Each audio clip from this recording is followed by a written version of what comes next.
So, but what I will say is, if you if you study the to either send it to me or Derek. Yeah. if you study the practice final, you'll be very well prepared for the final exam. I will say that. Nice. That was the rest of today. So. What are you gonna do tomorrow? All right. Actually, let's do this. Duplicate. Short-term memory is better. Okay, this. All right. You tell me you'd have done that. That's the whole point. Exactly. You cram, and then as soon as you get in that test, you write down every equation. Oh, you that's thought of. tough. And then you take the test and pray you can figure it out along the way. You do remember you have flashcards. You have two note cards for this one, right? Yeah, we have two. I don't need them. Yep. So so let's go over. Actually, I'm gonna mouse out. Everyone's fine doing kernel regression first? Yes. All right, let's do kernel regression. So the problem on the practice exam, so we got the data set over there, and we're predicting data A, that data column is a function of data E. Right, so input-output relationship, and so first we're gonna start off with computing this matrix right here, the phis. Phi x, phi xt plus n lambda I for lambda equals 0.2. Or we use a polynomial kernel. Does anyone remember? Any of this look familiar? I mean, it looks The familiar. words I look just familiar. The how to do never math, knew how not- to I know I. Let's walk through it. construct the actual Stirring I did something the around. matrix. I understand the principle. So I wanted to like take the transpose and multiply so you can even like n by n We matrix. know lambda. And then you're gonna add it with the identity matrix multiplied by lambda. So point two across the diagonal. What do we talk about? Yeah, but So let's talk about, okay. But what is n? N is So if you all want to follow along, this is equation 8.7 in the book. What page is that? Like, what page is that? 193, page 193.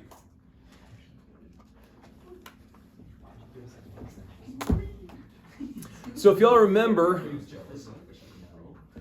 in kernel regression, what we're doing overall is we're basically just doing linear regression, but in a sense, before we do linear regression, we're doing that nonlinear transformation of the data, right? So kind of like when we did the polynomials, we took like one-dimensional inputs and we transformed it into polynomial vectors. Is that ringing a bell? Okay. So that's all we're doing here. So if you remember, this right here is just x is our total data points. So in our data set, we had 1, 2, 3, 4, 5, 6 data points, right, with these kind of features. Okay. And so x is just all those data points. So phi of x is when we take that nonlinear transform of every data point in x. So phi, again, we take the first data point, we do the nonlinear transformation, which in this case is a polynomial transformation. We do the same to the second and third and fourth, and we get a bigger matrix. So if you remember, this is kind of like the closed form solution to least squares,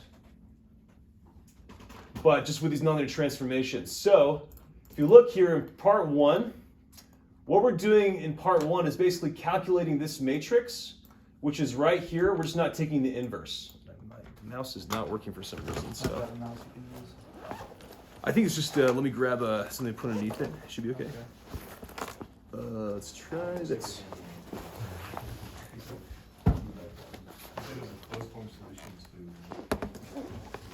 Least squares. So remember, least squares has kind of this closed form solution. You can look earlier in the book. But the bottom line is here. Okay, so we got to calculate this matrix. So conveniently in the book, right below it, this is what the matrix looks like.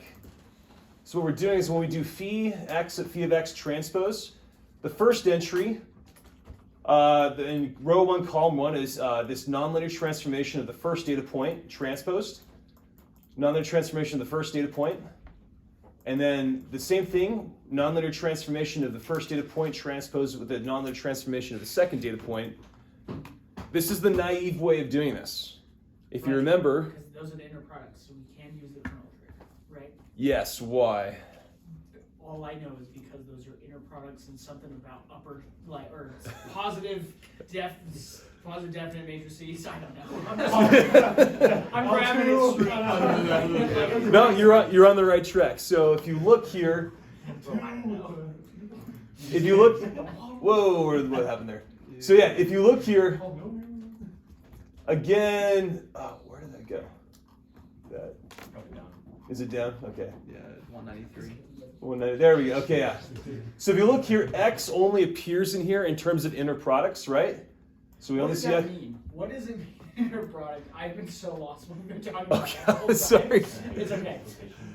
So basically, when you see the transpose, that's a form of the inner product. Okay, cool. So like when I do like X transpose Y, That's an inner product. that is one example, probably the most common inner product. Okay, cool. But So- there are others. Yes, there are others. We won't. Okay. We don't have to dive into that right now. You're not gonna be testing that. But if Got you're it. curious, there's like 3 axioms for inner products, just like there's axioms for norms.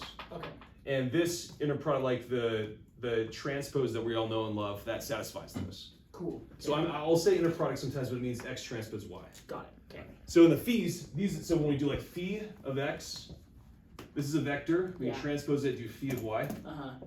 Same thing. It's just Right. element-wise multiplication and then add it all up. Okay. So same thing. Cool.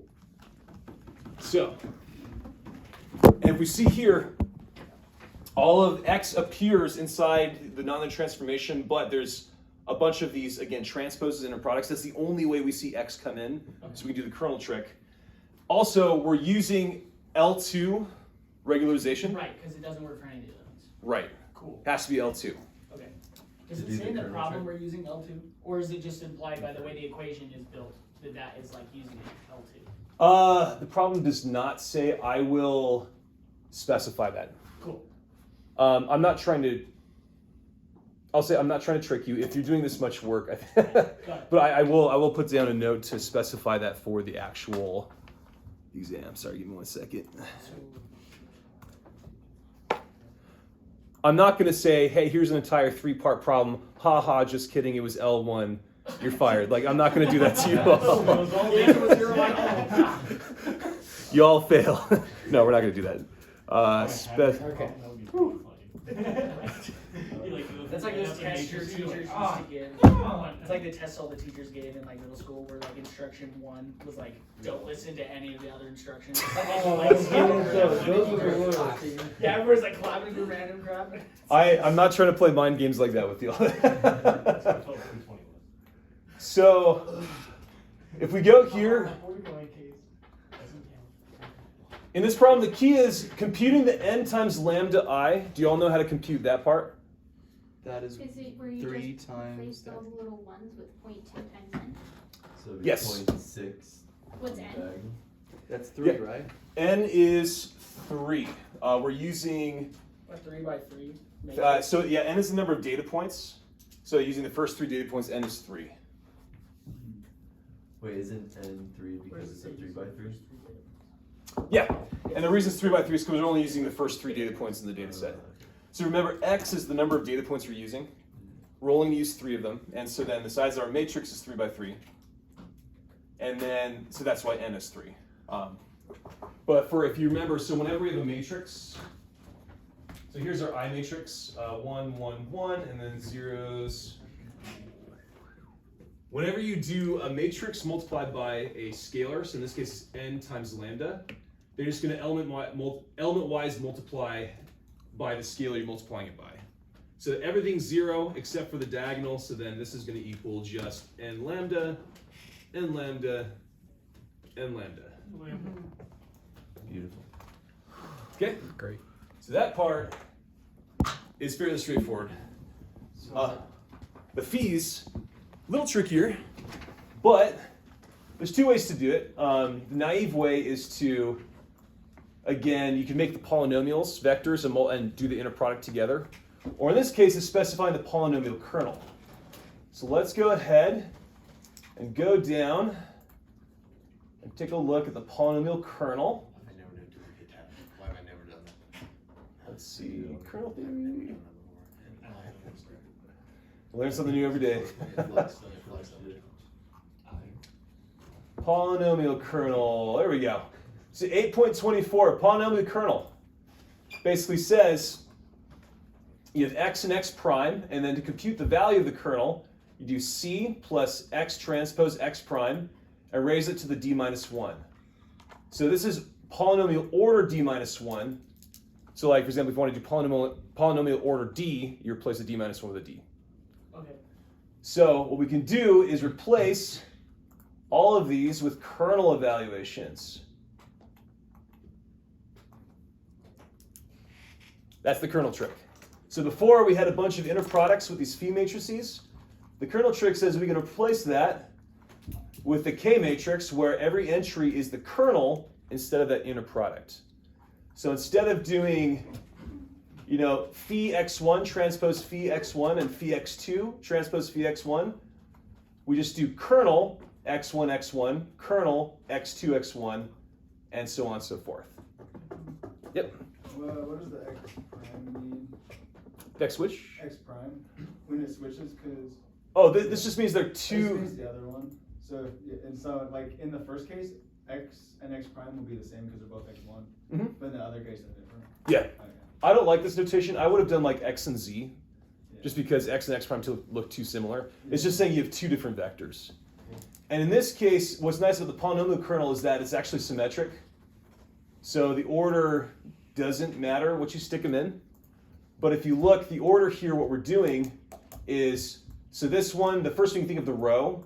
So row 1, we use data point 1 in the first entry, row 2, data point 2, all the way to data point n. And the second entry is going to be the column. So in the first column, it's data point 1, second column, data point 2, all the way to data point n in the last column. Would you be willing to show us an example of doing this kernel, calculating the kernel? Yeah, with the data point.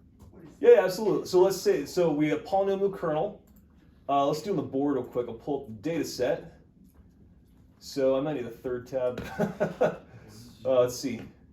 So let's write the polynomial kernel up there. So yeah, let's write the k up there. We got k. Oh, there it is.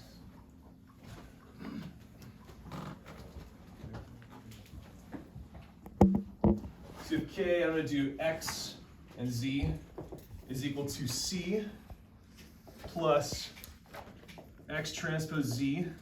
I'll say raised to the d if we do like order d. Okay? So that's the polynomial kernel.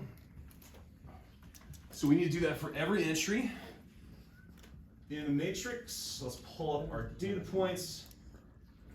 And our inputs are data E. Right? So then, to make that phi transpose phi matrix, the problem parameter says C is 0. So you have to worry about this. So it goes to 0. These are scalars, so you just multiply them together. So if we make the matrix, so in entry 1, we're doing data point E, right? So it's going to be K. What was that? 0.809. What is 9007, 0.809007. Right, so that's gonna be in the first corner. So let's erase that. All right, we'll say it's equal to just 0.8, etc. times 0.8 raised to the d. And order is 4, so then d is equal to 4. And that's the first entry. Why did we use column E? Because the inputs are data E. So if you look at the problem, so we're predicting data A is the output as a function of the number of data E. So data E are the inputs. First data point is 809007, and the first entry we're doing x1 inside the kernel. Okay. So I'll draw this right here. So we have 3, so we gotta do kernel x1 kernel. First is the row, so x2 x1. Because it's the second row, kernel x3, x1. These x's are the data points from our training data set. Oh. So the training data set is the first 3 points of data E, right? Mm-hmm. Yeah. So x1 is 0.8 whatever, and then x2 is negative 1.132. Yep, and so then if we plug this in, so this is 2 is negative 1.13. times 0.8 raised to the fourth. And this one is negative 1.26. So, question, it's raised to the fourth power because we're using data points B through E. It's raised to the fourth power Because- because it says it's kernel of order 4. Oh, does it? Says do it. I can't read. So, I have a question about that. So the equation we have is D minus 1, but if you give us a number, then we just use that number. That will be D minus 1? Yeah, so if you look at the Kernel with book, order 4 and C is below 0. let's see what it is in the book. Yeah, see. So this is D minus 1, but that's order D minus 1. Oh, okay. So we said order 4, so you plug whatever the order is, Okay. just raises that power. I'm not really sure why the book said order D minus 1 and then D minus, they could have said order D and raised to the D. But that's how they did it, so.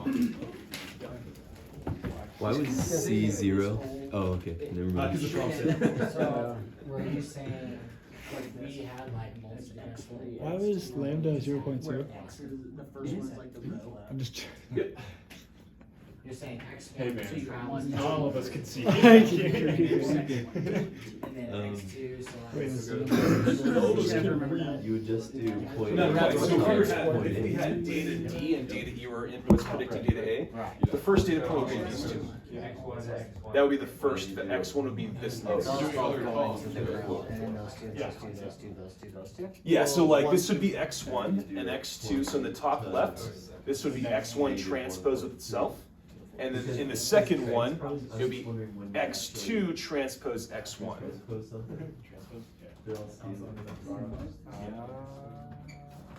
Yep, question. So for the first one, for the first value we get in the first corner should be 0.1837, like this value. 0.1837, let's take a look. Give me 1 second.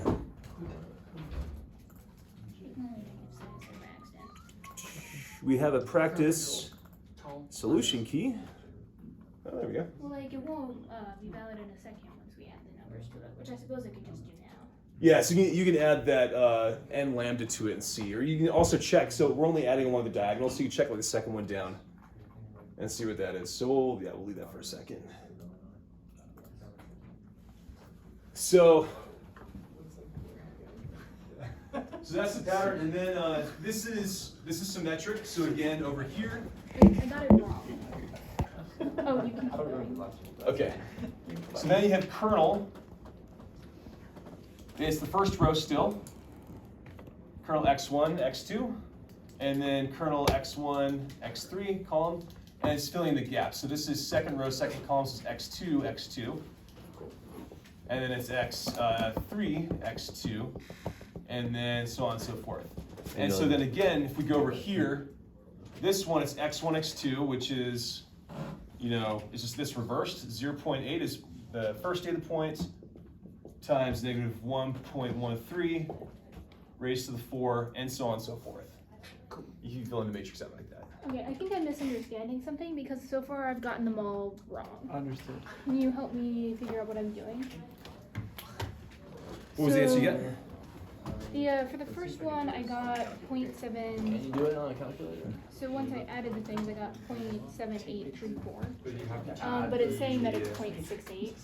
And for the second one, I got 0.705. But what I did is I multiplied x2. Once you have the same going down as you have and then going I across. took that to the fourth. It'll be mirrored. With power, and then it came out with. 0.705. Whereas be the mirrored answer across. is 0.59. Did you add the n lambda to it? That one doesn't So use an it's, n what do they call that kind of? 0.5. Okay. So then they double check. We don't give any ideas. That's what we do. It's invertible. Oh, yeah, because it needs to be invertible, because we're gonna take the inverse. We are? Yeah. Hey, Step two. Heck yeah, we are. Why would we do that? So actually, spoiler alert: the inverse is going to be given to you. Aw. So Is you it- can do it to double check, but I guess that'd be a good double check. Well, so once you get this 3x3 guy, then you multiply that by the transpose of it, which isn't the transpose just the same thing as itself? What did you say is right? the trans what? Say that again. Well, Yeah, the transpose is won't the transpose just be the same thing, is it? Yeah, because it's symmetrical. Thank you. That's the word. Symmetrical. I got you. That's why he gets paid the big bucks. Exactly. What if it's always I make symmetrical? pretend Could as you much as just you. like square it? There we go. why even say transpose if it's always gonna be symmetrical? Maybe it's not always symmetrical. Is it not? I mean. I'm not sure. Okay. He even does. Okay, so then you take that guy, multiply it by the same self, and then you just add the 0.6s on the die. Okay, that makes sense. Oh yeah, okay, cool. So that's what you're gonna do. Cool. Cool. Oh, are you gonna put the Um, And then you're gonna add them across the diagonal. how did you already get all those values? Those values? I took the first three, put them into a matrix. So it's a 3x1 matrix, and then I did, which is G. And then I did G times G transpose. That's probably way smarter, but I know I'm just gonna like multiply every single one out in the calculator Hey, you do you, man. and just write them down. I don't trust myself. Putting them in individually? Hey, I don't trust like that, man. I'll probably write it out. Have you seen that Eric Andre skit? Should I? It's pretty good. He like puts on stilts and like a really long trench coat that goes like all the way down. He walks to a car dealership to buy a car. I would like to buy a car, sir. Try 6, raise it to the 6. Say it again? Raise it to the 6th. Yeah, 0.809007 raised to the 6th is. So this, I think what I did is if, Okay. Don't have to. so try degree 6. I think I might have Okay, yeah. mistyped the 4 instead of the 6. Okay, so. Did I get it? Okay, that would make sense. Let me. Oh, it's not to the fourth. Wait, it's not to the 4th? Sorry, it's to the 6th. That's a typo. Oh, from the for the key to practice? the. Yeah, so there was a typo. This should be Oh. raised to the order 6. Okay, got it. I was like, wait. No, you're not crazy. Why are we raising it to order 6 that way? Like, Instead of 4? It's oh, just is it just on? It's still wrong. On the key, the answer that's given in the key. Okay. so you need to be Square a matrix. 0.809 times 0.809. I'm not. Yeah. You can do whatever you want. And then you need to add the inline. Yeah, that gets me. Yeah, That on gets mine me. you can. You just put matrix square. I was gonna say, I don't know if I can square. Or you just do matrix times the matrix. I never claim to say fancy. I never claim. Yeah, that should be Look at correct. yours and look at mine. Got it? Nice. Yeah. Okay. Sorry about that. Let me actually edit that so you put can the pull taxes. that. I would just take this. Oh my goodness. 6. What? The same And it calculator. would work. But- Don't you have a TI-84? 80 that's 89. Oh, you do, Alright, yeah. I download. had this in high school way better. 89. This is probably better. I like 80. I like that F works Let's better. see. It's just my 84 broke. That's all. Mine's Give in a me box 1 somewhere. second. It's gone forever. The 89 is actually more powerful though. Like, Yeah, it's Okay, like over 9,000. I messed something over. Really? It's over 9,000. Oh my goodness. Oh This man. calculator, Christian. All right. I found the second math on T89s. Second math? Yeah, that's where all the functions are for matrices. Yes. I had no idea. I just found it, and I'm like, dang. All right, so It just changed my sorry life. about that. Order 6. 9,000, it means nothing. Oh, Now- I didn't finish. If y'all remember what that order 6 means, don't remember what like that order 6 means when you're raising to that power? Or no. It's your number of polynomial terms, right? Exactly. Because that's what it's based on. I was is the just order. wanted to check the second. What we're saying is phi of x, when we have like the order, we're saying 1x squared Yeah. all the way to order 6, right? So we can change this, but the nice thing is that this is not transforming it into this higher dimensional space. We don't have to make this whole vector. We just want the inner product, and the inner product is Where's equal to the point this. eight came from? And so if it's scalars, we just have to multiply 2 scalars, raise it to a power, and we've computed the inner product, skipping Point oh the whole eight. making the vector thing. That's amazing. So it is a mathematical shortcut, and that's why we use it. So you can raise this. You can raise this to whatever helps your model best, but what you have to watch out for is you need values that are around 1. If you have very small values and you raise this to a high number, they're going to converge to 0 exponentially. Like in control theory, discrete control. Something within the unit circle is going to converge to 0. Something that's has a magnitude greater than 1 is going to explode to infinity if you raise it to really high power. So you just have to watch out for that. Okay. So, What were the conditions to using the kernel trick again? Like, everyone remember? Everything's in there. some of the inner Yeah, products. everything has to be an inner product. Inner X product. can't show up anywhere except for inside inner product. Yep. Okay. And what regularization do we need? Because only L2. L2 L2. down the That's middle, it? you multiply by 1. Those are the add only that extra conditions, piece, right? but There's then nothing you else? multiply by the Believe so, equation. yeah. Well, it's like we use Final L2 in the inner product, or we use L2 somewhere else in the problem. L2 regularization of the problem. Okay. So remember L2, L1, and like elastic net regularization? It's for that regularization, we're specifically using L2, not the other ones. Okay, gotcha. Yep. Is Okay. that just inbuilt into the way it's formed? No, I didn't square my. Yes, so when we look at, Somebody just let me asked, pull it up real quick. can I square? So when we look at this, actually, let's go. it's right. When did you square? New tab. I put GT squared. So why? Let's see, linear regression. The inner product. I was hoping it Hey, was the Dylan. same. It's Hypothetically, what was an inner product? Hey. Your product is just when you take the transpose multiplied by itself. Okay. Or by a different metric. It's like Where is- what he wrote there, x transpose y. That's So I'm looking at the equation, there's an equation in the book that shows where that pops up. Oh, yeah, that's fine. Regression regularization. Which is like, yep. It probably has a better explanation. Inner product is when you take So- two vectors so right and here- make them into a scalar. When we do, so this is again our linear That any regression, function right? does We're that, doing it's least called squares in linear this, and then we're adding L2 Well, actually, that's not regularization. true. Yeah. And again, what happens is when we do this, when our problem is this that form, is there's a necessary. closed form Necessary, but expression. We don't sufficient. have to plug that into an optimizer. We can just compute So like, this, that's what a dot product is, an inner Directly. product. Oh, okay. and that's a closed form expression that product uses is the inner optimal product? weights for the optimization problem above. So that'd be an example of So we're doing the exact same thing, but instead of doing x transpose x, we're taking x into Yeah, it's our just a one nonlinear value. space. Uh-huh. So this is exactly, all we're doing kernel regression is we're doing this, the closed form solution. We're just Just doing do that in your kernels head? on the higher What's that? You dimensional, just do that in your head? the higher Oh, wait, dimensional never mind, that's transform not instead of on the data points themselves. Okay, that makes sense. I'm glad you brought So that up. for this problem that we're looking at on the practice exam, we do this, and then we just add the identity multiplied down that's got the n times your regularization term, and that's the answer. Yep, that's the answer for this one. Cool. Yeah, so this one is not asking for the inverse. Okay, Heck yeah. cool. So what, I guess I'm maybe confused, when would it ask for the inverse? Next Like, one. We'll get to that. Got it. Part B. Cool. Yeah, so we'll get to that.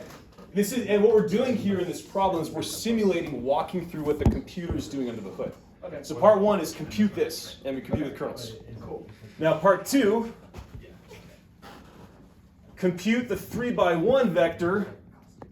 This is our phi of our data points, our trained data set. We got this x star. Does anyone remember what x star is? That's your test input. The test or prediction input. Right. This is what we want to make a prediction on. And so we have x star is 1.0, and so we want to compute this vector of this matrix inner product with this this vector. So let's go over here, back to our. Oh, is that what equation 8.7 is talking about? 8.9. Yeah, so we go up here. Is this 8.9? Yep. So 8.9, again, when we take this is called an outer product because the transpose swapped. We take the outer product of two vectors. We're going to get this matrix. Now, this is a transform of a single data point with everything in our data set. So the rows on the left-hand side are all going to be the transform of our data points in our data set. So x1's from our training data set, x2's from training set to xn, training data set. And x star is going to be the point that we're making a prediction on. Okay. So again, we're using a training data set on the left, our prediction on the right, and on the right part of that inner product or that transpose is just the same x star. Now again, this looks almost exactly like that. It's a bunch of inner products, so again, we can use the kernel trick. Okay. So go down, if we look, it looks like this. So replace all those inner products with kernels, and the first input is x1, x2 to xn. Okay. Second is x star. So we're just gonna get each of the data points times the predicted point, and then to the order that it is for this problem, because it's a polynomial. Yes, for the polynomial That's- kernel. That's why the kernel is. Yeah, exactly. So you Ah. take Okay. the first one is our training data point for whatever row, and then our predictor x star, and then you make a vector. Okay. And the vector, since we're only using 3 training data points, Uh-huh. we're gonna have a 3x1 vector output. Got it. Okay. May I take a slight deviation from this? When could we not use the kernel trick if we have something similar? When can we not use the kernel trick? Yeah, so if your x values are appearing outside of an inner product, And we actually saw this in support vector classification. So for example, let me show you, we kind of skimmed over because the math was a little intense. But if we go here,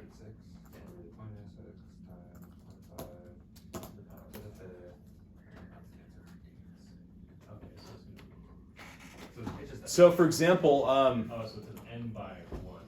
in support vector classification, support vector regression was kernel regression, but we wanted to ignore some of the kernels if possible, so it was like less computation. Support vector classification was kernel classification. We're using kernels for classification problems.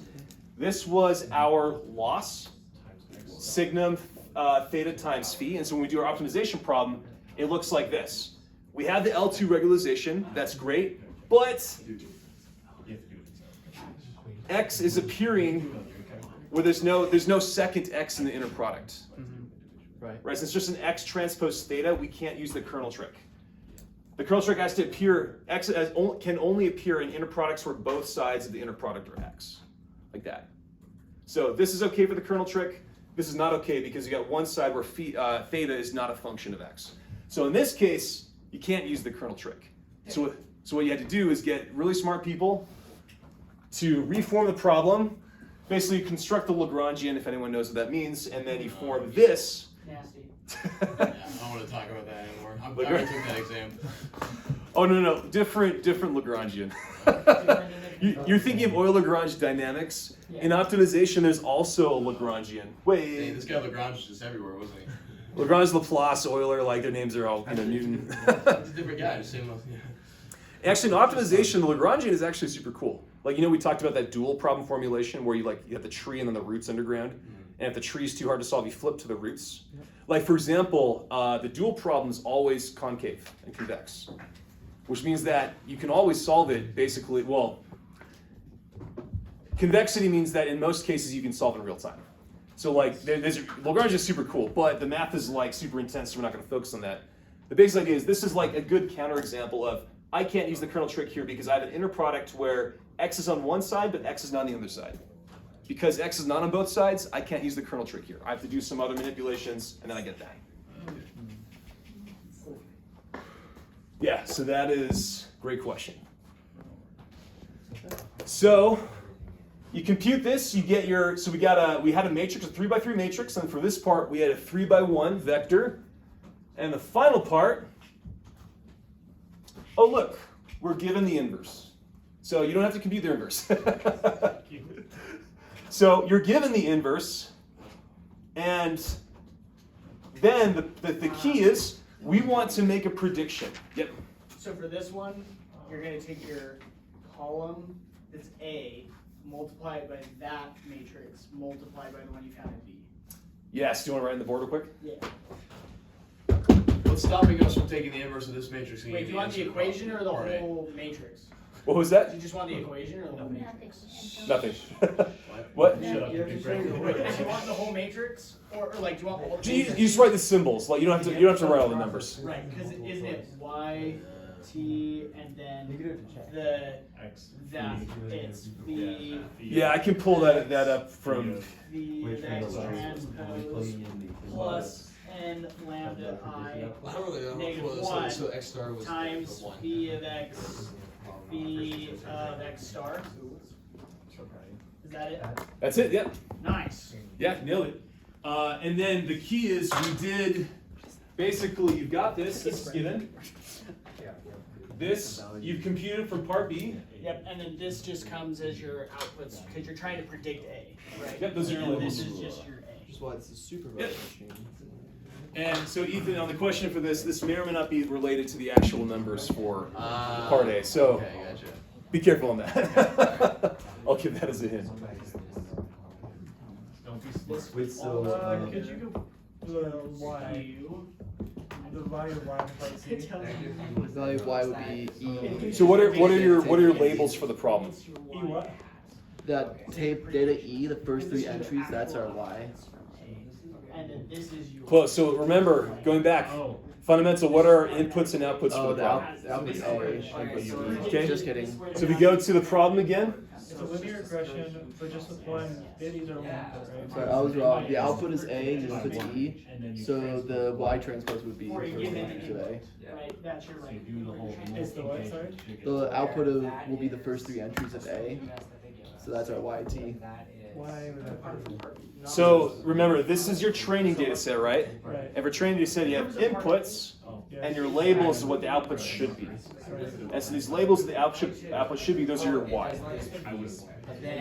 So when we make the prediction, when we do the YT, those are the labels. That's what the output should be for our training data. The training data appears in the phi of X. Okay, I didn't realize that. Okay, I mean, okay. Yeah. I don't understand how this works. But that makes, what you're saying makes sense, and reveals a deeper lack of understanding. So Okay. Yeah. Oh, Because the solution Yeah. is with this piece with the added matrix and lambda I. Predict the value of data A. To get the right answer for part A, you have to find this, and then you add the lambda or the n lambda. So okay, yeah, the phrasing is a little interesting. Basically, data is like, this is the data we're predicting. We have some examples in the data set. Like you pretend this is like, I don't know, number of, this is how many miles you are from a given, like this just reflects, this is what we're predicting. What's our output for our input value of 1? So like say the things we're predicting are, like, I don't know, input voltage and output current, right? So this is like, you could replace input voltage, output current. What's the current for an input voltage of 1.0? So in our data set, 1 is not in our data set, right? So we're trying to use our model to make the prediction for what data A is. So where would you put 1? And is that like your X star? Yeah, so let's talk about it. So the X star is our input, right? Where we're making a prediction on. Yeah. Yeah, so this is where 1 goes. Match what he gave Our us. training data, what does our training data appear in here? So Our training data is I got A. It's the star. It's the training data is the X, right? Our phi of X. So like this represents our training data and our training labels. N is given because he said in the problem. What are our training labels appearing? First of all, you're computing to 3 Why? by 3, which means. So this is our training labels. This is like, so on our, we have the first three data points, Right. N is just right? the number And so of these are the, so these are the inputs, and then these are our Y, our labels, what the outputs should be. So this is what those outputs, what they should be, appears in the Y. The training data inputs is the phi of X, and then X star is like what we want to make a You new need to know prediction. what the polynomial order is. Which 1 is nice because then it's just. So like this is. You still got to pop it in the kernel, And yeah. Yeah, it's nice.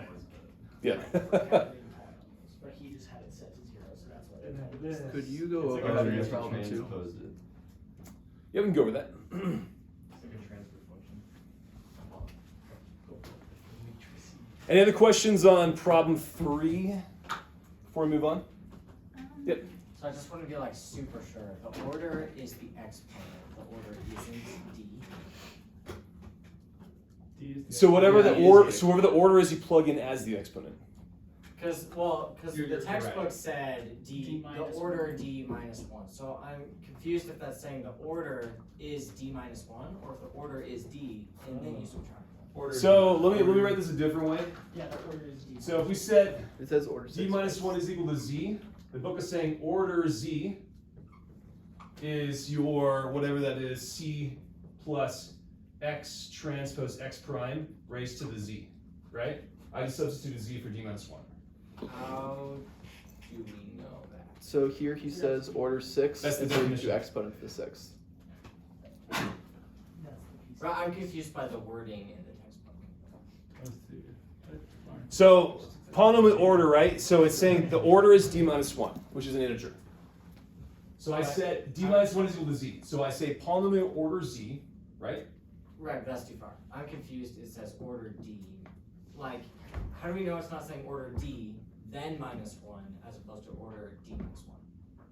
Because polynomial, what's the meaning? What? It is this in. Yeah, I Just see. know what's given in the problem is equal to D minus 1. So if you had an order 4, Yeah, so let's- the problem order 4, D would technically be 5. Let's go up to example. They have an example in the book, so it is order parentheses D minus 1. We can look at the example up here to see that. Where's the polynomial? We actually went over this in class, I think. Oh, because D's like includes the one. Okay, look right here. So that makes sense. That makes sense. we're doing a polynomial order 3, right? And so you got the 3 in the exponent here. So it's the parentheses D minus 1. It's not polynomial order D, then minus 1. It's polynomial order parentheses D minus 1. So what is D? D is the number of features. So like, yes, well, yeah, so the D is the order, so D minus 1 is the order. So if you set D to 2, the order is 1. It's just, the book said it in a very weird way. The way I think about it, set D equal to something else. D minus 1 equal to Z. Just plug Z in where the exponent is. And that's, yeah. I don't know why the book chose to say D minus 1.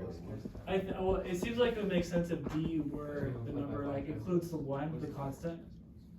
Whereas, does that make sense? Like those vectors are 4x4s, but it's a 4. Oh, I see, yeah. So I think D is like the dimension that is needed because you include the constant. That's, okay, that's probably what they're doing. That actually makes a lot of sense. They might have, yeah, so they might have been referring to D as the dimension of the vector. And if the vector is dimension 4, the order is D minus 1 is 3 because you have to include the 1, which is order 0. So that probably makes sense. I still don't know if I agree with that, but it's how the book did it. So with this equation, aren't you gonna end up with just a 1 by 1? Yeah. Yep. Yeah, you will. Yeah, that's your test So output. we want 3 predicted values. So think about this. So we are making a prediction. So what's the size of the input to the model? We're just predicting for x star 1. Exactly. Okay. The 3 data points are part of the training data set. And so we use them in the calculation, but we're not making predictions of those 3, just in the X star. Yeah, great question. Cool. We good with problem 3? Pooling is not a kind of pattern. Okay. I heard a vote for problem 2. Anyone else want to vote on another one to go over? Problem 2. Okay, let's go over that.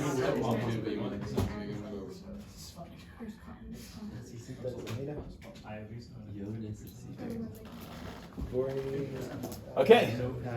Problem 2.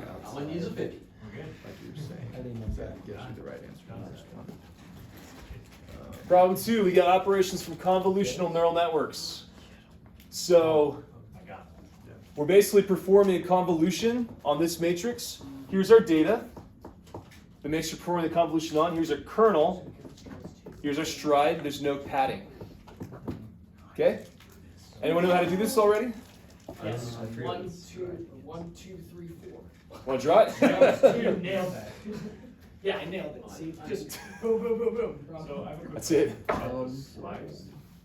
When you have the averaging, you do like assume like average pooling or something like that. Is the answer incorrect? Because like I swear I averaged it. And it's not coming up. Yeah, it's not the same number. I was like, I mean, it could should be the same divided by 4, right? 'Cause it's No, it could. I'll double check it. It could be wrong. There were some. Poolhardy, yeah. So it should be, it's the same problem, but you do assume average pooling instead of just regular. So like, you should just divide by 4, right? Because 4 values, because you multiply the kernel by the data. Oh, I see. Yeah. You So, get 4, yep. and then you add them up, and then the average pooling, you just average the values. It should just be divided. Average of all the 4 values. It should be, yeah. So Add them, divide by 4. That's what it's on. there could be. So there could be a mistake in the slides. I was having some issues with my. Can you just not add, bro? It's like, Yeah. Do you even add, bro? Do you even add? All right, so let's go over to Dallin. I think Dallin's got Be a this. 2 by 2. We're just averaging them all. So he was talking about pooling. We haven't gotten to the pooling part yet. There's no kernel size padding, too. and there's no Don't worry posting on about this the part yet, right? No, yeah. So sorry, Ken was skipping ahead to the second part of the problem. Oh, then what are we doing? Well, this one we're doing the convolutions first. You're just adding all the. So the convolution, you take your kernel, whatever your kernel size is, you're gonna start in the top left corner, and you're essentially just gonna like start doing windows over. But in order to know how far across each window is like shifted, Stride. it's all based on the stride, right? So we have our kernel is 2 by 2, and then the stride is 2. So that means we're gonna go down 2 and across 2 until we cover each of the sections of the matrix, right? So if it was stride 1, you would do like. What was stride 1 look like? Can you throw me a blue marker? Yeah. Do red. So if stride was 1, you would have you would end up with a 3 by 3 because you'd do this and then you go over 1, and then you go over 1 again. And right? when you're doing and each you'd of go those. down 1. Just multiply each individual. Oh, so many lines. Okay. So, although you have. So like. And then top down corner another times each 1. other, then all of them. Start with the top. Yeah, start with the top left corner. Yep. There we go. So then you, with how many boxes I drew, it would end up being 3 by 3 if you were going to do stride 1. But this problem was stride 2, so we do the green boxes. 1, 2, 3. Totally honest, I can't even see the green boxes anymore. Yeah, I drew over all of them. But I thought you were just gonna add the. anyway, Oh, I think that was right. Yeah, that's right. Cool. Okay. Is anybody else still confused on it? Because I know I just drew a whole bunch of Crystal boxes. clear. do a 4 by You're 4 good. matrix? Hello, Levi. Stride of Oh 4 wow. by 4. stride of 1. What if you do a stride of Like an end. 1.5? Stride 1.5. We just do 1, 2, and then stop. Stop high-fiving me. What's up? Okay. Well, I know this is not gonna happen on the. Multiply. I hope it's not gonna happen on the test. This by But X. like, let's say you had a 5 by 5 matrix and a stride of 2. What do you do? What happens? You can't Oh, do The whole world crumble? Like, I believe you have to add padding for that to work. okay, gotcha. So I think and PyTorch will yell at you pretty quickly if it doesn't work out. Okay. What does padding do again? Is I mean, padding where you zeros. leave a. Zeros around the edges. Oh, because So, it's so padding here- one, you just add 1 and 1. Where do we so add to zeros? add to this. So yeah, so in padding, so here we had just the matrix itself. Let's say we had a 4 by 4 with padding. So let's go W. Actually, let's do a 2 by 2, so it's faster to draw. 1, 2, W, 2, 1, W, 2, 2.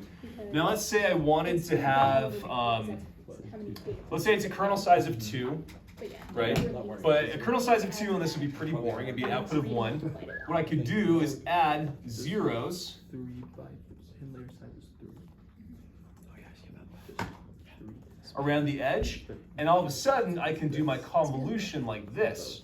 1, 2, 3, and then the output is going to be a 3 by 3 instead of a 1. So what would the number of padding be?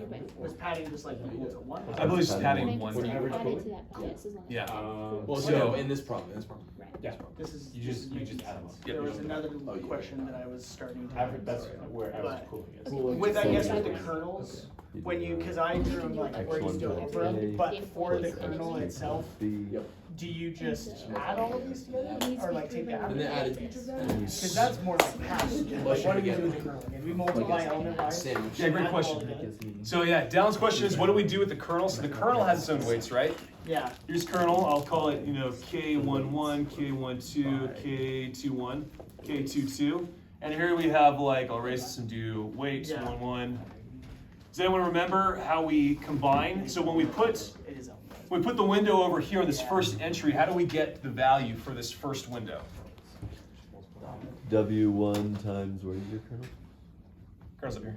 Oh, W11 times K11 plus W12 times K12. Yes. So like you can give it some of netmul. And So, so like- you'll end up with just one value for all 4 of these. Exactly. Yeah. Okay. Yep. All right. Sweet. Sweet. Okay, so that is part 1, and then you just compute that, and that gives you your convolution operation. Now let's go to part 2, part B. We use the same data matrix, and we want to compute the output of a pooling layer using max pooling. Now here, max pooling, kernel size 2, same kernel size, different stride. Got a stride of 1 this time. So how do we take max pooling? Look at this data matrix. So you'll multiply each value and then take the largest. Close. So we're in pooling. We're not using a kernel filter. Oh, you're not? Nope. So then We- you're just windowing and choosing the largest. Yeah, which you said. Divide by 4, right? Is that what max? Or just max? So for average pooling, Max average pooling. max average would be a little obnoxious. That's not Yep. a thing. Okay, wait, so for this problem, do you do the same thing that we did above with the kernel and getting those values, and then you do the pooling at the end? Or So- how do you do it? For pooling, for pooling, we don't have kernel trainable parameters, so you ignore the parameters, but we do the windowing thing, Okay, right? so you're saying here on this problem, the kernel size is 2 for the pooling question. Yes. So, but we don't care about the kernel values. We don't use the kernel values. We just take a window of size 2 by 2. Okay, so the kernel size, when you're talking about pooling, is just the window of what you're gonna pool together. Got it. Okay, grab one. Actually, it's a special point that that counts.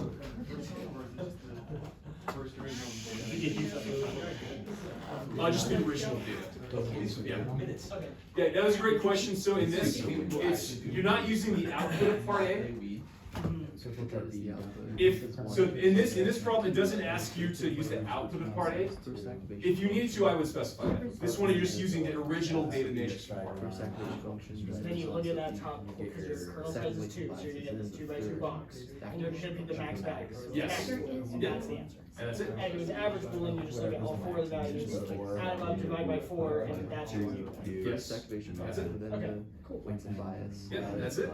Okay, follow. Yeah. All right, get back here. When we were doing our own models in PyTorch, we had like I did like the convolution, like a couple convolution steps, and then a kernel. So really what that would be, if we were doing something similar, you would take the data in, and then do the convolution step in part A, and then take the result So of that. this and pool it. like fitting over top of the guy. Yeah, So so it'd be separate functions of like things you would do. Has to be. This one you're not doing the output of previous layer. Yes. PyTorch does. You could be asked to do that previous layer. You can specify that too.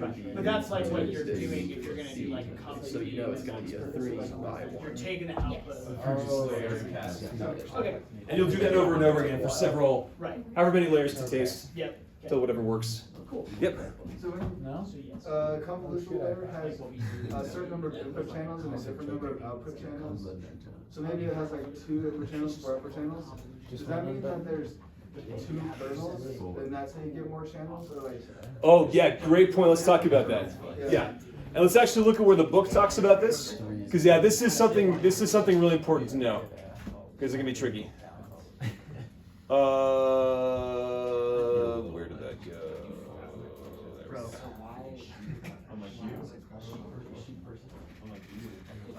So there's a decently good visualization in the book.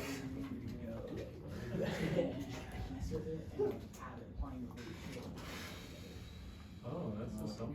Oh boy, well, that's kind of scared of hexagons there. There's a circle. Three-dimensional column. That's a cube, silly.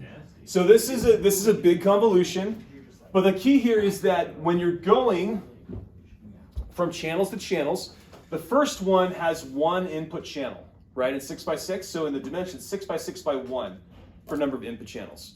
This might change, and PyTorch might have a different location where the channel dimension is. It just depends.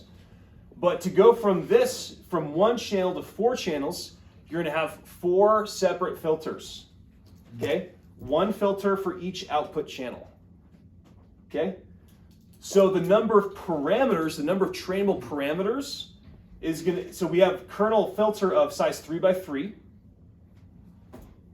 And we have 4 of those, so then the total number of trainable parameters for this layer is 3 times 3 times 4. 36. Yes. Yes. Yes. Yeah.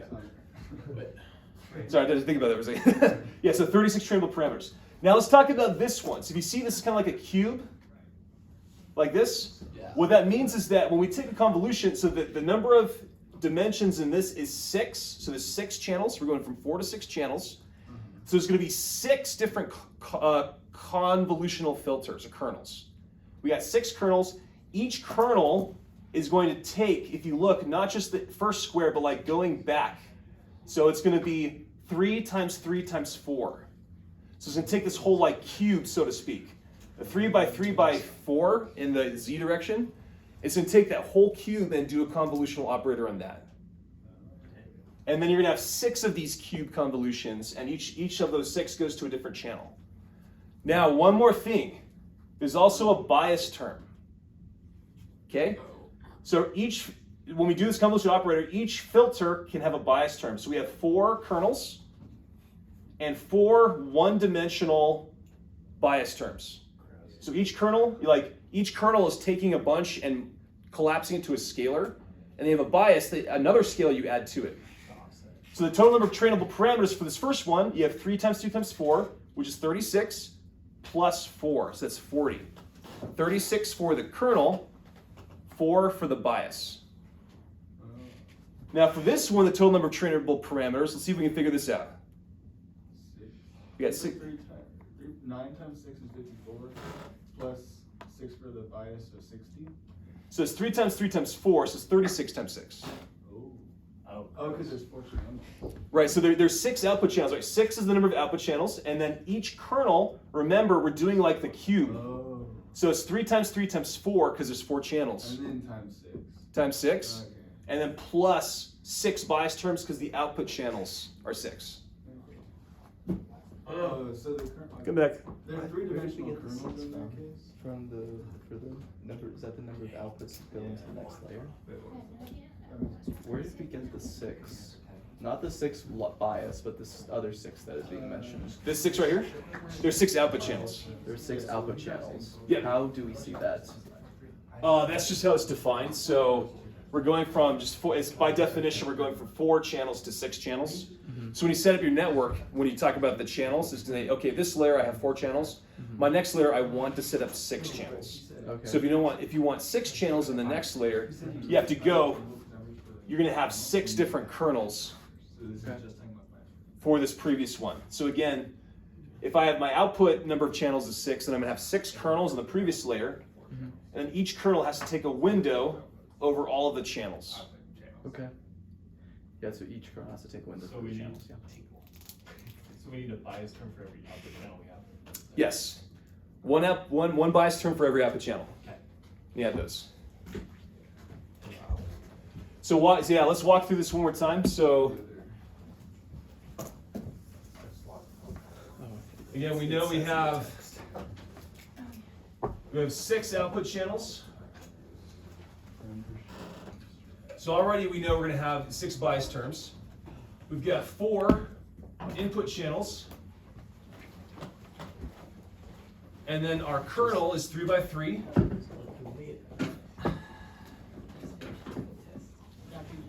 Or, yeah. How do we know I'm sorry, I missed it. How do we know our kernel's 3 by 3? Is it stated? It is specified. It's specified? Yeah, so this one is, you It's just just from choose that the size. picture you're seeing, in the picture you're seeing it's 3 by 3. You can choose as a designer. Right, because we could choose it. So if we had a problem that was similar to like, figure this out, you would tell us how big the kernel is. Right? Yeah. Okay. And actually, let's do that right now. That shows 3 by 3. What happens if we have a 4 by 4, like immediate face, right? So we got a kernel where like the X and Y, so to speak, is 4 by 4. We just widen that window. Yeah. Let's talk about how many trainable parameters we would have. We'd have 4 by 4 by 4, which is 64. So we have, let's talk about, so we got 4 by 4 by 4 because we have the 4 by 4 like X, Y, and then 4 in the Z. Now, how many output channels do we have? This is including the biases. 6, right? Because we have for every output channel, we need a separate kernel. Plus the 6 bias terms for each. Yep. Plus 6 bias terms. Nasty. That's why we have calculators. So, yep. Yeah. So again, What does that number mean? Yeah, I was gonna say, what is it? the number of trainable parameters. So remember when we did gradient descent, we got like our theta terms from neural network? They're all trainable. So this is the number of trainable parameters. Why does my computer You keep dying. Come on. Work with me. Not the battery saver on. Probably. Good for efficiency. So just like in a neural network, we have like f theta of x, and this is like our weights and our biases, and we train these to be able to get the correct answer. That's just exactly the same as what we're doing here.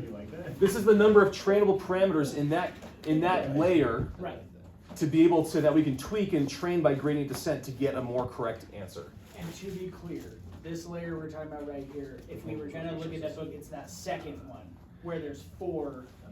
Second one where we widen the window in the XY to 4 instead of 3. Yes. Yep. Okay, cool. But if it was that first picture, it would be 4 by 4 by 1 by 4. Yes. Okay. Because there's only one channel right here. Exactly. Got Sorry, the name of this one more time would be the Number of trainable parameters. Trainable trainable parameters, which is not to be confused with the number of hyperparameters. Yes. Because the hyperparameters would be like the size of the kernel and the number of the input channels, the number of the output channels, and the stride, and etc. Hyperparameters affect the training process. Parameters affect the prediction. Gotcha. So these affect the prediction, so they're trainable parameters. They're like our theta values. Yep. Hyperparameters are again things that affect gradient descent, but we're not getting gradients with when it's not affecting the final prediction. That makes sense. All right, that makes sense. Okay. Are you feeling good about that? Yeah. Yeah, and that is, make sure to know that. Was that associated with one of the questions on the practice exam, or were we just going over that? The question. I think there. What's the number of biases? I was thinking about the final exam. That's what So there is, so question 10 on the practice exam does relate to this, and again, question 10 is similar to like something you might be asked in the final. It may or may not be foreshadowing. I'll let you figure it out. Like I said, what I'll say is that the concepts on the questions of the practice exam are like very directly related to the concepts that are going to be on the final exam. And so this question, like question 10, the key is to just know that, there's 4 output channels and my bias is directly related to how many output channels there are. And so that's the concept. Yes, so actually let's go to that real quick. So let's talk about 10.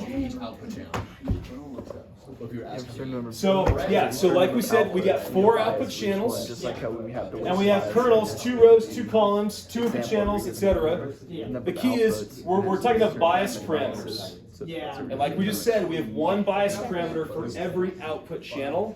Yes. So the rest of this is kind of a red herring.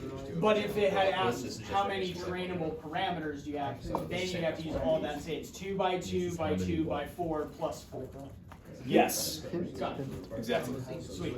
2 by 2 by 2 by 4 plus 4. Yep. From that the first hidden layer, so we have like the book describes it as a tensor. Tensor is a tensor. Do you need, for example, that in that cube you have a 3 by 3 kernel with 4 input channels?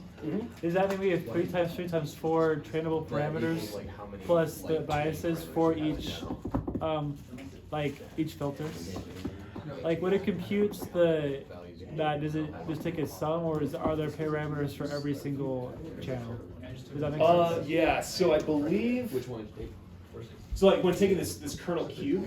Yeah, the kernel cube. Is there a parameter for every spot in the cube?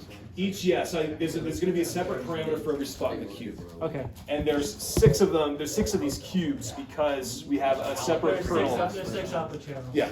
So there'll be 6 biases. As far as channel parameters, 6 biases for each of those kernels. But each kernel has 6. Whatever that is, 3 times 3 times 4. Yep. Okay. Yes. Yeah. Great question. What would be the difference between striding and sharing? Striding and which? Oh, parameter sharing? Parameter sharing? Yeah, okay, yeah. So, I just read this. do you remember the part in the book that talks about parameter sharing? Absolutely not. Okay, let's take a look at that. Might be helpful to review. So if we go here, is it higher? I just read it. Okay. There we go. So here's a section of the book, page 149. So the key is the key for parameter sharing, in a vanilla neural network, if we have, here's our, and I hate drawing this diagram, but I'm gonna draw it anyways. We have like n, a dimension n input, right? So we do like pixels, dimension n. Yeah. So for a dense layer, for like a vanilla multilayer perceptron, your matrix in the middle, your W1, has to be size n is your input, and then times whatever you want your hidden layer, so I'll call it h.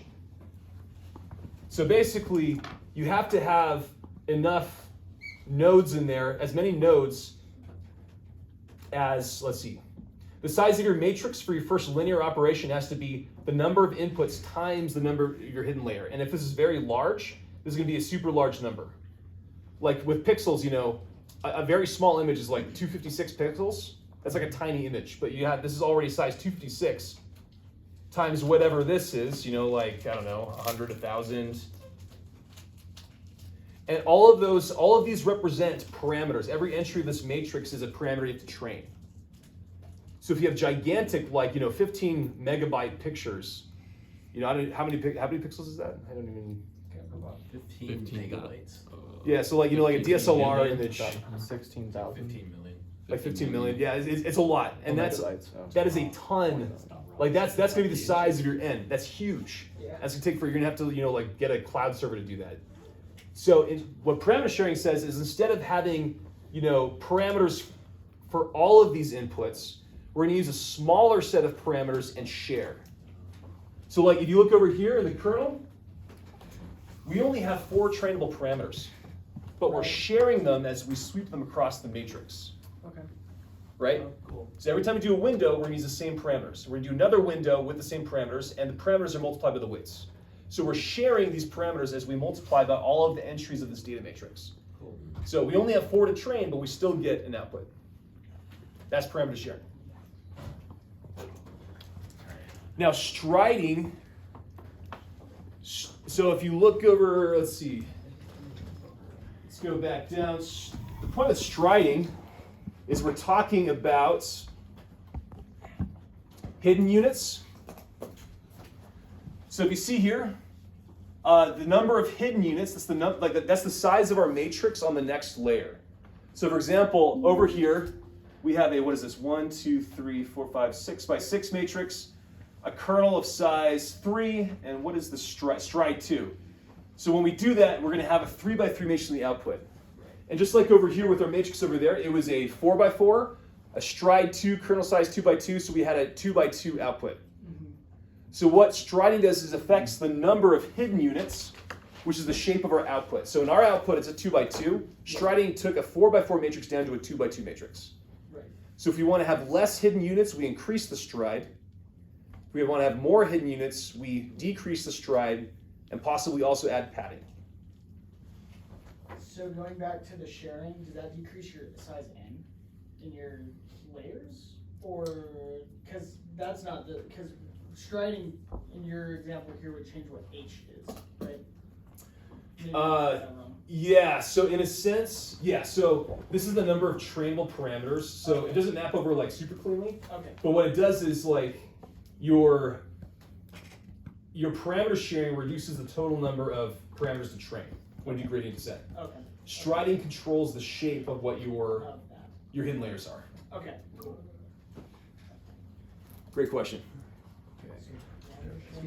You probably already said it already, but can you remind me what it means to use the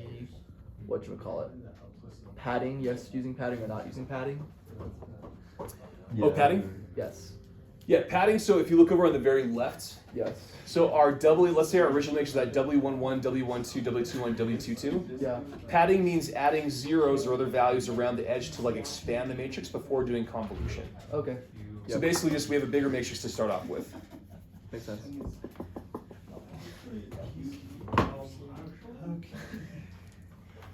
Yeah, great question so far. So I think that took us through number 2, right? Yeah.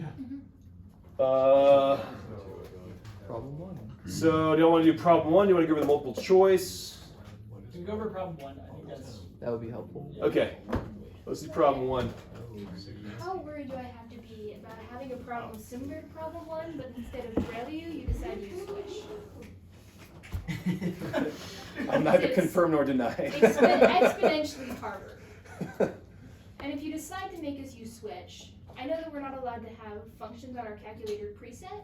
Am I allowed to write one during the test? You can write functions during the test, yes. My take is my take is pre-programmed, like coming into the test, I'm not allowed. If you want to program on the fly during the test, I'm okay with that. Can we bring Is it really that much worse to do switch? Can I bring an actual? What? Have you Can we bring tried? in an IDE? It's so bad. Unfortunately, you no. have to like go through every single Not this number year. and calculate all of them in your whole matrices.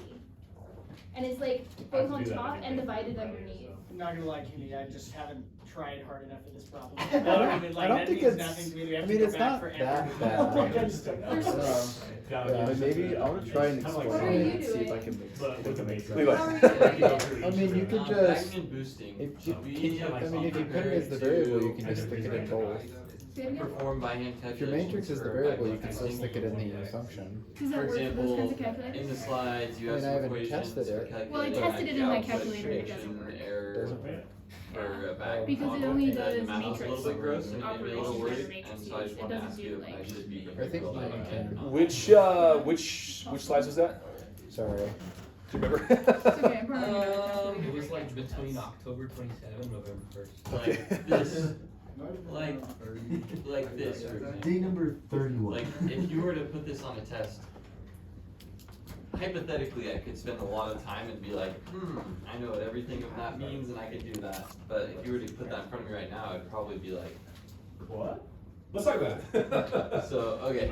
What I will say is like, in terms of like training, what you've seen on problem, was it problem 2 or 3 with the kernel regression? That's like gonna be probably the hardest like training by hands.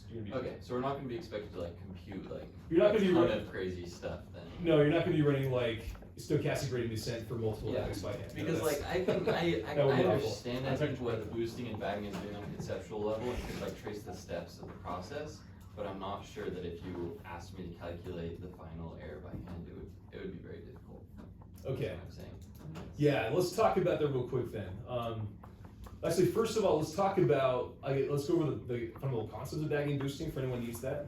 Does anyone, I think it would be good to just review. good review? Okay. I get what they do, but how Use a little fuzzy, keep reducing by hand. Okay. I'm trying to understand what to put. So first of all, man, really the power CPU. Isn't bagging just, you have multiple models, they spit out an output, and you take the average of all those outputs? Yes. Pretty much. Pretty much, yeah. Let's talk about first, one thing we need to know before that also is bootstrapping. Because remember, It's the process of taking your data and extrapolating into like different data sets, right? By doing Many the data random. sets from a single Yeah, data you set. get like your data in your random. Spoiler. Yes. Yeah. right. So again, for bagging, and bagging is short for bootstrapped aggregating. Yeah. Right, you're trying to average across multiple models trained on the data set, right? Yeah. And so one way to do that is if you want to do bagging with the exact same model. One problem is I have data, but like if I train one model on this and if I train the exact same model on this, it's probably going to be pretty much the same. Yeah. But bagging, so what we want to do is we want to create like simulated or virtual data sets. Yeah. So for bagging, and let's make this a little more interesting than just circles. Let's put some like squares and triangles. Yeah. So squares. Yeah. There we go. Okay. So bagging just basically says, for the data set, we have a data set size n. We're going to make another data set of size n. And how are we going to randomly sample from the first one to get this one? Selection with replacement. Selection with replacement. So there's uniform distribution. So this one, I mean, we could, in theory, have something like this. Oh, what is that? 6, 1, 2, 4, 5, 6. So this one, we could, in theory, have 3 circles, even though there were only 2 in the original. Draw a circle, put it back. You can pull another circle out, put it back. Exactly. Yeah. Now, one assumption on this is actually, do y'all remember what are the assumptions on the original data set to be able to use bagging effectively? Or Gaussian distribution. Representative sample of the population. Yes. It's represented the original population. Yeah. So if we sample, the assumption is if we sample from this, it's going to be basically equivalent to sampling from the original population. Yeah. Okay. Isn't that Gaussian distribution? Yes. So then, let's see. Yeah, and so then over here we could have like this. I mean, in theory that's possible, right? Like you could omit some of the data points, you could have multiple copies of different data points. But that by doing that, you're gonna have a bunch of different data sets that they're different, but they preserve the statistical qualities of the original data set. Don't you still pull from the original and not this copied one? Yes. Yeah, so for these ones, you're always pulling randomly something from the original, not the copies. Yeah, great question. Okay? And then That's bootstrap. this is bootstrapping. You said that bagging, and this is something that you probably said many times, but you said that bagging actually stands for bootstrap aggregating. Does that infer, can we infer from that that bagging is always 100% of the time gonna involve us doing this, or can you perform bagging? If you just have like a massive data set, could you hypothetically perform bagging and just split your data set up into a bunch of different smaller data sets of size n? You could, yeah. That would still be bagging. Yeah. You're not bootstrapping necessarily. Could the core, do y'all remember the core intent of bagging? What does bagging help reduce? Reduce variance. Number of Variance. in the grocery store. Not quite that, but close. Reduces variance, and so that the way it does that is by averaging. And so, yeah, you could split your data set and then do multiple models and average. Typically, though, the reason why bagging is useful is because, or why bootstrapping is useful is because if data is expensive to get, you don't have that much of it. This is a cheap way to get simulated data that'll perform better. Do more with less. Is this for Derek? Isn't one of the other benefits of bootstrapping that now we don't have to do k-fold to do the cross-validation? You can do it without it, right? Because of the way the stats works out, like, and the randomness of it. I don't know. I just remember reading that you don't have to do it, and it's because of some properties. That The out of bag. Yep, exactly. It's the out of bag. So when you do the bootstrapping, you can use out of bag to get basically a test set for free. Okay. So you don't have to do the k-fold. Okay. I mean, you could do the k-fold, but it's just computationally more efficient to do the out of bag. Is that from bagging or just for? 1 hour 16 minutes. For which? Is that for Where's bagging the other specifically or store? just bootstrapping in general? I don't Bagging specifically because the k-fold, again, you're trying to measure E-new, the performance of a model in new data. So with bootstrapping, Oh, you don't have it's a model simulated involved. anew. Right, okay. Yeah. Cool. There's no model in bootstrapping, So so. that's bagging. I'm impressed you have that much storage present. Got it. And then for bagging, it's basically you train a model on each of these, and then you take the average of the outputs and you average them to your prediction in some manner. And that reduces variance of the model. And again, where do we typically see variance in machine learning? Noisy data? High complexity. High complexity models, exactly. So we look at our Nike swoosh curve. Here's training. Sorry, can you move that? No worries. And what part of the curve do we typically associate with high complexity, high variance models? Right. All right. Far right, with the overfitting. Bless you. Thank you. I know that was a scene from mine. It wasn't, but it's close Okay. enough. Okay. So bagging helps to fight overfitting by reducing model variance. By Okay. reducing the model complexities, you're using a lot of low complex models? Is that the right You're just way? averaging it. You're not reducing the complexity of the individual models. It's just the averaging is what reduces it. The averaging effect reduces the variance. Right, because it brings it all towards the center. Same model. Bagging fights overfitting by reducing variance. Yep. That's so cool. Now let me ask, and going back to this, so this is high variance. What part of the model, what part of the graph is high bias? Other side. Flip side. Over here? Okay. And what technique do we use to fight or reduce bias in our models? Boosting, that's right. Decision trees work better with high bias because they're simpler. Mhm. Oh, I understand now. Very simple models and have a more complex model. Yeah, Brian? So bias is like how high up the curves are. Because on my project 4, the boosting worked better than the bagging. Yeah, remember Because in the bias decision and variance, we're trees are talking super about accuracy of models. So like if I draw, let's see. Bias. I always spell bias. So here's like a correct model output. I might train models, let's see. This is okay. There's a little bit of nuance here. The book has a more rigorous mathematical discussion because this is not for individual outputs, but it's like if you train models on all possible data If I sets. train 5 different neural nets, the variance is that they predict very differently from each other. They're very different models. That's the variance. The bias is how inaccurate are each of those models. And so you can have high variance and high bias means that those models are going to be more inaccurate. Think of one decision trees, stumps. Those models are very simple. It's going to be low variance. They're almost going to be the same because there's only one decision, but they're going to be super wrong most of the time, so very high bias. On the other hand, neural networks, because you have so many parameters, you can get different models. There's a whole ton of different models, so lots of variance in the model, but typically they can overfit. They can reduce that bias almost to zero in the training data set. Yep. Is this like the classic diagram that we've seen in many science textbooks with Precision the and accuracy? dartboard? Yeah. Very would similar. you be able to I say read that many precision is science kind of like the variance and accuracy is kind of like the bias? Yeah, that's as good. It's a good analogy. It's not quite the same. Okay. But that's kind of the analog. Yeah. Okay. Perfect. Yes.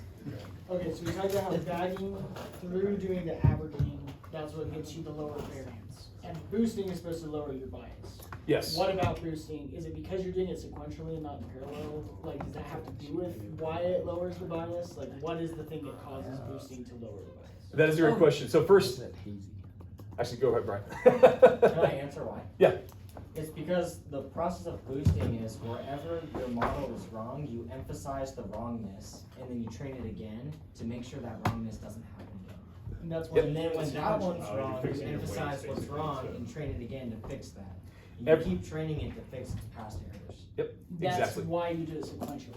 It's because you're taking the result of one model and saying, it has error here, here, here. Let's train it on this other model and fix the weights to get rid of the bias. Exactly.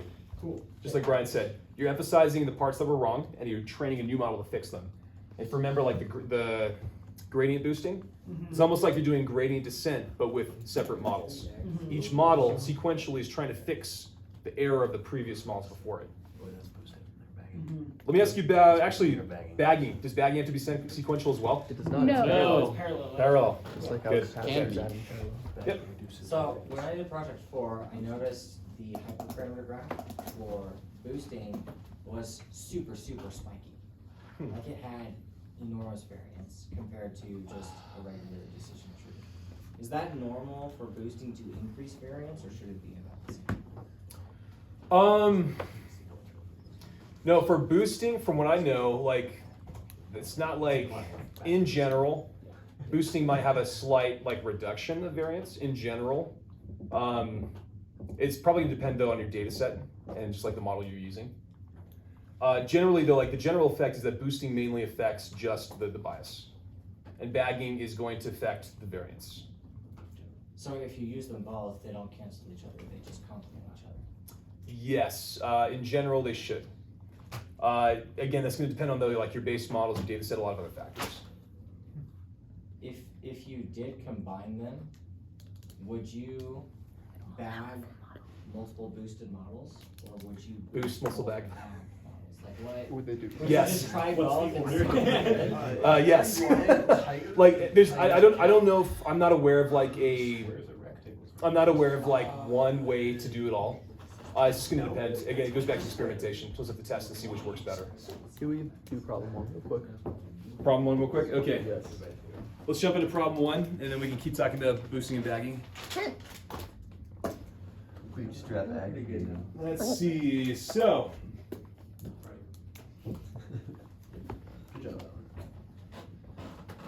Okay, so part 1. What's the input size? Input size is the second number of W1. So it's a 3 by 2. So Yep. 1 multiplied by 2, 5 because that's the first multiplication's happening. So size 2. Hidden layer size is 3. 3. Yep. Got 3 by 3, and then this also is a 3 in the second dimension. Output size 1. Uno. Okay.